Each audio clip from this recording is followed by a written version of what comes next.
guys, this is Stephanie. Here is a really quick post-op VSG update. This is Stephanie, a Loss for Words VSG. I'm actually 9 months post-op today. On the date, June 3rd, 2015, I had vertical sleeve gastrectomy 9 months ago today. I started out, my highest weight was 341 pounds. That was actually in 2012. I started the process of getting VSG at 319 pounds. I had lost weight. I actually had diabetes. I really hadn't been trying to lose weight, but I had diabetes, and the diabetes had kind of made me really get, I'd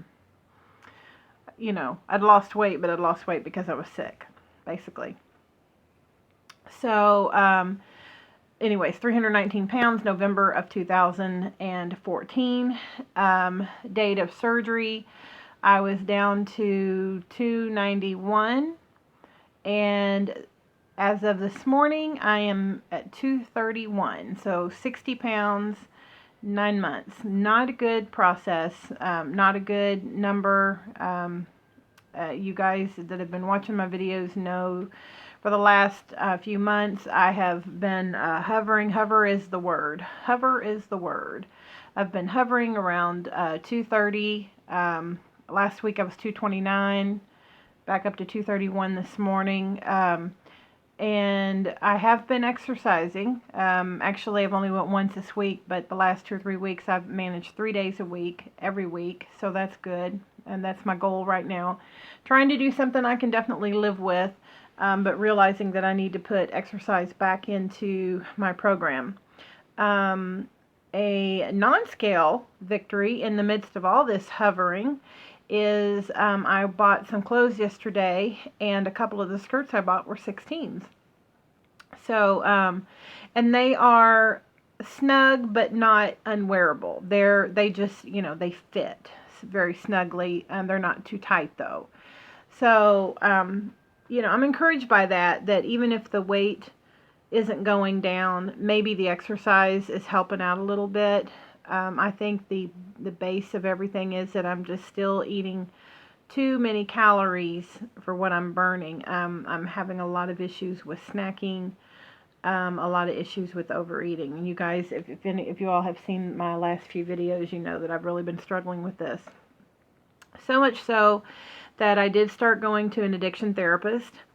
I have went 3 times. This is kind of funny, actually. I've went 3 times, and I'm actually going to stop, and I actually made my appointments, and next Tuesday I'm going back to the weight management center, and I have an appointment with a dietitian and with the psychotherapist. The lady that I've been seeing for the addiction therapy is very, very sweet, very nice lady, but she clearly has no idea what to do with me. This kind of addiction, I guess, is new to her. She doesn't really understand the process, and I'll give you an example. So yesterday was my 3rd visit to her, and I think that I've made myself very clear about the whole food addiction process, and where I'm at as far as what my triggers are, what I am doing, what it's causing me, the issues it's causing me. And obviously this is not about a diet. It is not about the diet. I have the tool for the weight restriction. This is about something else. It's a mental. There's a mental block there, about the food and how I equate food and what I'm using food for, and the constant need to munch, and in my job, I love my job. I have the privilege of working from home, but the job does have its dangers, and part of that is I have a forced sitting position for anywhere between 9 to sometimes 11, 12 hours a day, depending on how long I work. And so, because I'm productivity based, I don't have the opportunity to get up and really move around and walk around too much. I can get up, once in a while, but I have to kind of keep at it. So I snack. I sit at my desk and I snack. And, one of her comments to me was, what about, well, can't you have vegetables around? Can't you snack? And I said, yeah, I mean, I keep pea pods on hand. I've got celery. Sometimes I'll keep carrots. That's not the issue. The issue is I don't need to be snacking at all. And that's the issue. So, I try to keep healthy things. I still, I'm not lying. I still eat things that I shouldn't eat.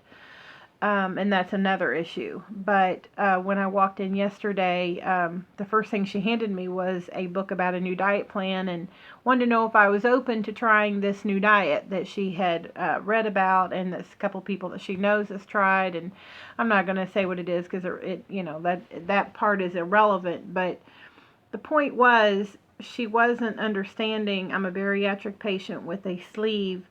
And, we have a certain way that we eat, and it's protein first, and the water and the vitamin. We have a diet plan. If you call it a diet plan, I really don't want to look at it as a diet plan. It is a way of life. I'm always, always, always going to be a bariatric patient. So it really threw me off to this whole point of confusion. I mean, this was the third visit yesterday, so I thought that, by this point we were on board with my whole status, as being a bariatric patient. So I was really thrown off. She's, like I say, she's super sweet. This is not a comment, which I know she won't be watching this anyways, but, it just threw me off when I walked in, and the first thing she said was, well, I've heard about this diet, and I've got this book, and she hands me this book, and she says, I want you to read about it, and this is something you'd be open to trying, and this is what the diet entails. And it was basically mostly a vegetarian diet, and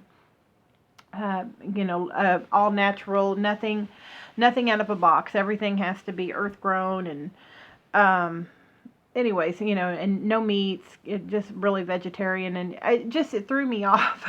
In fact, I think I kind of looked at her in my mind. I know my wheels were racing in my mind, going, "What is she talking about? What, this is not our first visit." But anyways, and then the other thing that kind of caught me off guard was,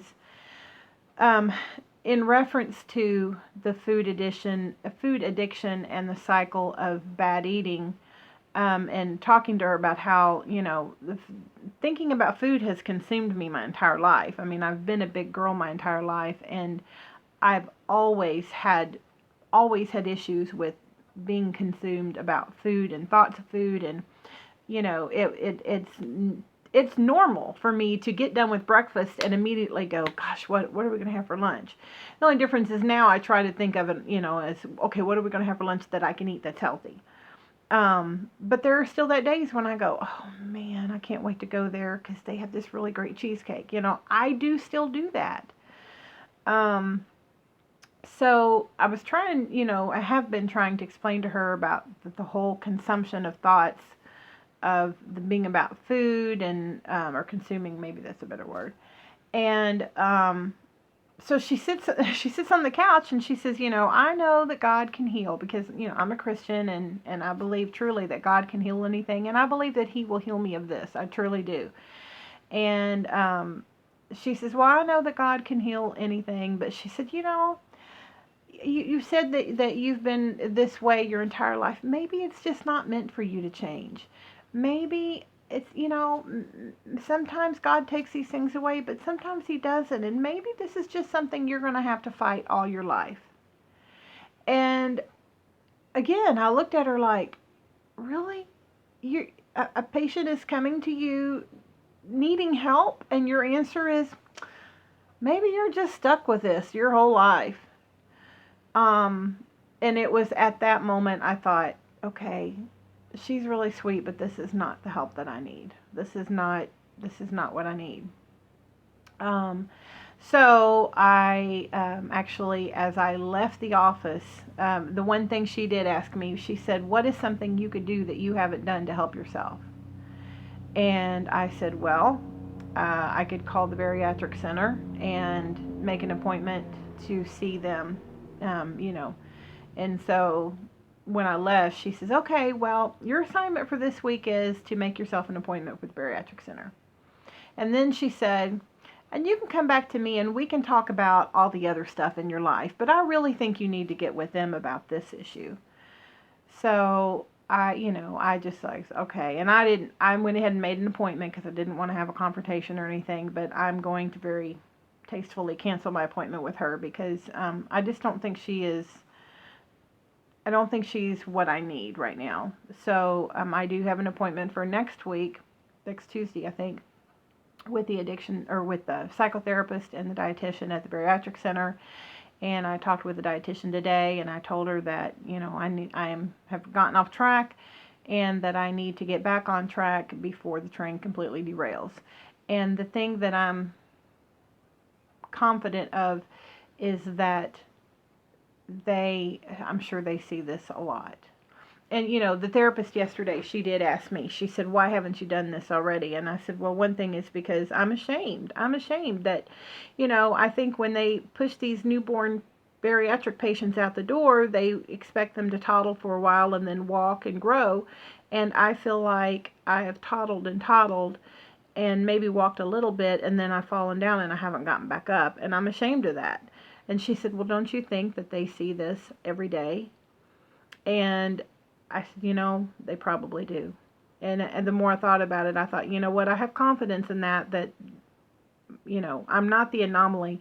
And I think with this sweet lady that I've been seeing, even though she specializes in addictions, I think I was an anomaly to her. I'm not sure she's ever dealt with food addiction before. So, just a really quick update. I've been talking a mile a minute because I'm on break and I've got to get back to work, but I wanted to let you guys know what was going on. And, I have thought about all the videos that I watched for months and months prior to my surgery and even after my surgery. And I always looked for those ones that was so encouraging, where the people did well, and because I thought if I got on and I watched the videos where every week they were saying, well, this week I lost 1.3 pounds, and this week I lost 2.5 pounds, and the next week, well, I'm down 0.8 pounds, but every week they lost.